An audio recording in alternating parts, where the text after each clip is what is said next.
नाशिनि कामिनि वैदिकरूपिणि वेदमये क्षीरसमुद्भव मङ्गलरूपिणि मन्त्रनिवासिनि मन्त्रनुते मङ्गलदायिनि अम्बुजवासिनि देवगणाश्रितपादयुते जय जय हे मधुसूदन कामिनि धान्यलक्ष्मि जय पालय माम्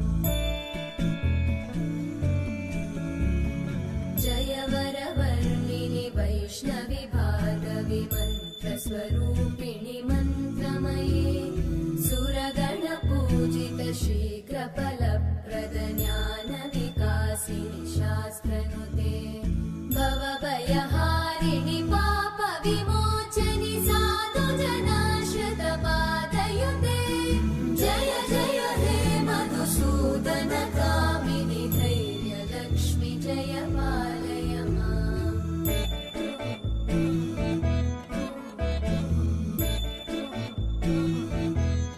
जय जय दुर्गतिनाशिनि कामिनि सर्वफलप्रद शास्त्रमये रथगजतुरगपदादिसमानुत परिजनमण्डित लोकनुते हरिहर ब्रह्म सुपूजित सेवित तापनिवारिणि पादयुते जय जय हे मधुसूदन कामिनि श्रीगजलक्ष्मी पालय माम्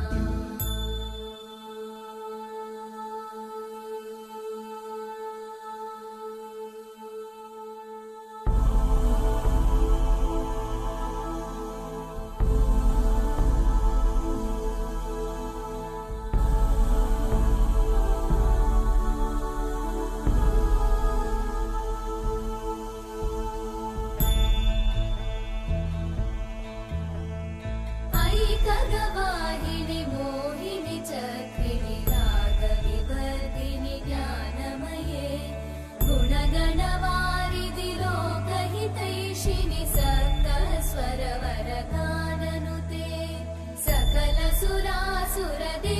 मुनीश्वर मानववन्दित पादयुते जय जय हे मधुसूदन कामिनि सन्तानलक्ष्मि पालय माम् जय कमलासनि सद्गतिदायिनि ज्ञानविकासिनि गानमये Okay, so this is how we celebrated our Shravana Shukravaram. So if you like video, please again I'm saying, if you like, please do subscribe to our channel and like it assalke marchipodi. Okay, thank you for watching. Bye bye.